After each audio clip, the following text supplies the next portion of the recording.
What's up mga paps? Kamusta kayong lahat dyan? So, papakita ko lang sa inyo no, yung ginawa kong pag-press dito sa headset ko. Ang ginamit ko dito yung C-clamp sa ngayon. Although meron namang ibang paraan kung paano i-press tong headset sa mga frame natin. Pero sa puntong ito, ginamit ko yung C-clamp, yung pinakamalaking C-clamp na yan. So parang dandahan na talaga until na ma-press na yung headset na dyan. So yun na, na-press ko na siya sa baba. So yan. Tapos meron pa palang isang isang DIY. So yung parang ganito kahabang bolt. Tapos lalagyan nyo na siya ng mga nuts dito. Tapos lalagyan nyo siya ng, kumbaga, may pangharang kayo dito. For example, ganito siya kakapal. Tapos i-drill nyo lang dito sa gitna para magkasya dito. Tapos siguro dalawang ganito para magiging ganyan siya. Yun, pwede na siyang gamitin din.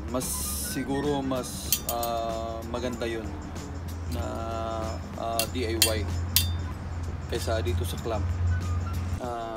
Ngayon naman, share ko sa inyo yung ginawa kong DIY na headset removal. So ito yung 3/4 na size ng tube niya. Tapos ang haba nito is 12 inch. So 12 inch or 1 ruler, 1 foot. Tapos yung slit naman niya is nasa 4 inch siya. So pagkatapos yung i-cut dito,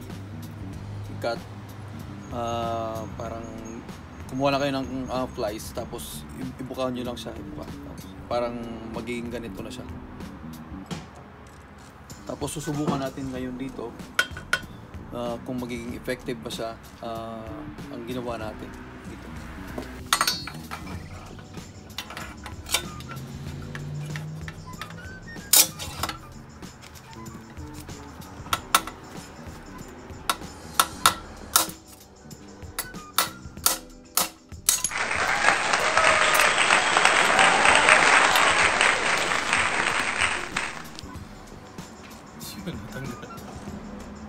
So yun mga paps, natapos na tayo. So salamat sa panonood. Hanggang sa muli. Paalam!